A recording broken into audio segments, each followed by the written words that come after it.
Hi, Mike from Gerick Sports here. Today I'm going to show you a few things about chains. It's one of the things that out on the trail can break on you, and it's something that needs to be replaced fairly often on your bike.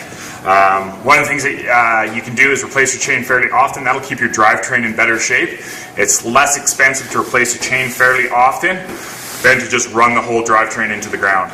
If you replace your chain fairly often, your drivetrain will probably last you a year or two, depending on how aggressive you are with your riding and how powerful you are.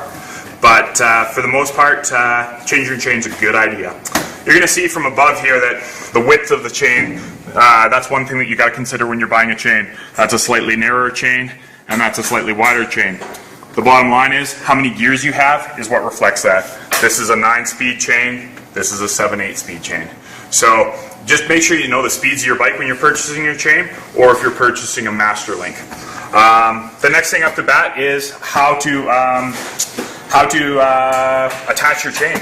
There's a few different ways. If you've got a nice clean chain like this guy with 2 female ends, it's very easy to attach it with a master link.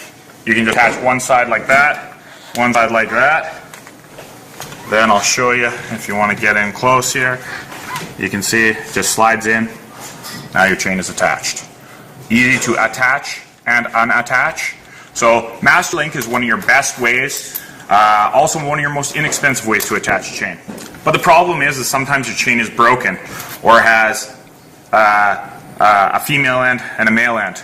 Usually the pin would be sticking out of this end when it's broken off of your bike. So to use that master link, you have to cut a link off.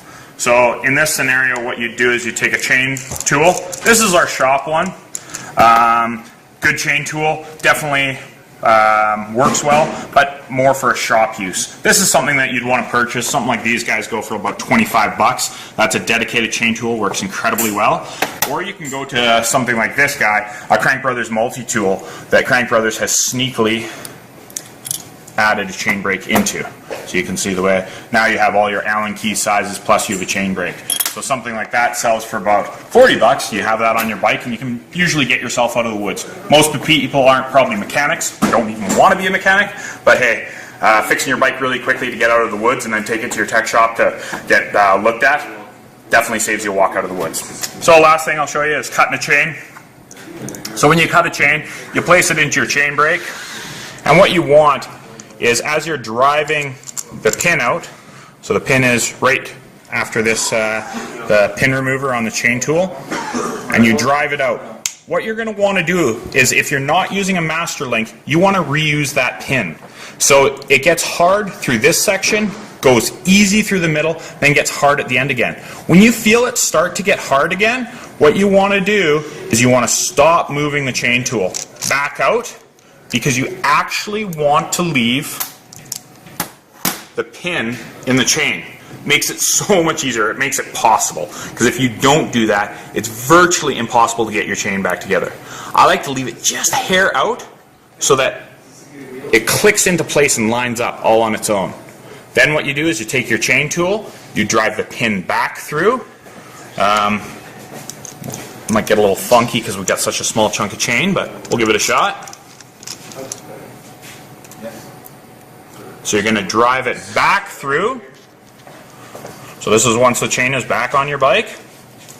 And you're going to have one of two options. Again, it's hard. You can see the way you probably want, or you do want, pin to be equal on both sides. As I'm driving it through, it's going to get hard and then easy. And just when it's getting hard, I want to start to back off and not push it too far through. So with this chain brake, you can see it doesn't have a spacer on it. It's only got your driving set of, what are these, prongs or whatever to drive your chain through. On this tool here, it's actually got a spacer link.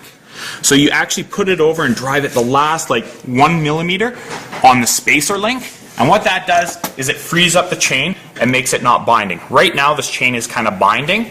The other way to do it, if you don't have this, if you don't have the spacer link, is take the chain, and I'll show you with a large section of chain, and you flex it this way, then flex it that way, and it'll loosen up that link so it's nice and flowy.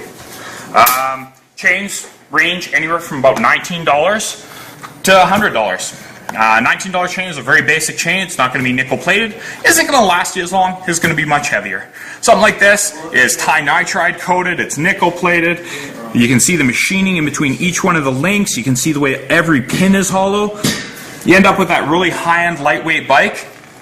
If you slowly downgrade it piece by piece, by going with a $20 chain, a cheaper tube, a cheaper tire, all of a sudden you're going to have a heavy bike.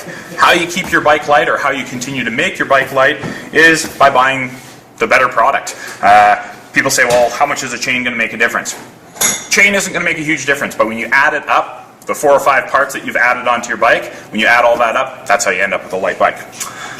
Mike from Gerick Sports, thank you very much for watching this. Hope that you've found this useful, and hope you can use the information to get you off the trail or replace your own chain. Have a good one.